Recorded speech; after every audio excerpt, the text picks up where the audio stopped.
बिस्मिल्लाहिर्रहमानिर्रहीम। अस्सलाम वालेकुम friends, welcome to my channel. Friends, आज मैं आपके साथ बहुत ही मज़ेदार और आसान सी चना चाट की रेसिपी शेयर करने वाली हूँ। तो चलिए शुरू कर लेते हैं। अगर आप मेरे चैनल पर नए हैं तो मेरे चैनल को सब्सक्राइब करें, मेरी वीडियोस को लाइक करें और शेयर करें फैमिली और फ्रेंड्स के साथ। चना चाट बनाने के लिए पेस्ट बना लेना है सबसे पहले चटनी का। तो उसके लिए मैंने यहाँ पर लिया है थोड़ा सा हरा धनिया, थोड़ा सा पुदीना और 2 हरी मिर्चें ली हैं। थोड़ा सा नमक और पानी डाल के मिक्सी जार में इसका अच्छा सा पेस्ट तैयार कर लिया है।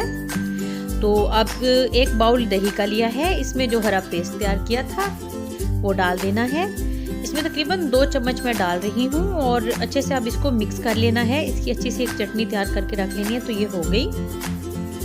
अब 1 बाउल में उबले हुए चने डाल देने हैं। चनों को नमक डाल के उबाल लिया था।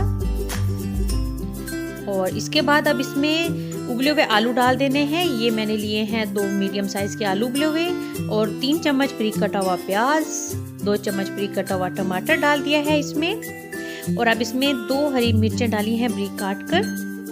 और अब इसमें थोड़ा सा पुदीना डाल देना है, उसके पत्तों को बारीक काट दिया था।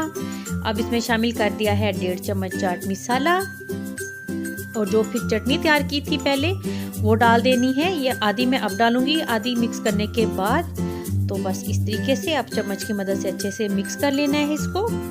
ये बहुत ही झटपट और मज़ेदार सी रेसिपी तैयार हो जाती है। आप इस रेसिपी को लाजमन ट्राई कीजिएगा, आपकी फैमिली को ये बहुत पसंद आने वाली है रेसिपी। बहुत ही यूनिक और ज़बरदस्त सा इसका जायका होगा। तो ये तैयार हो गई।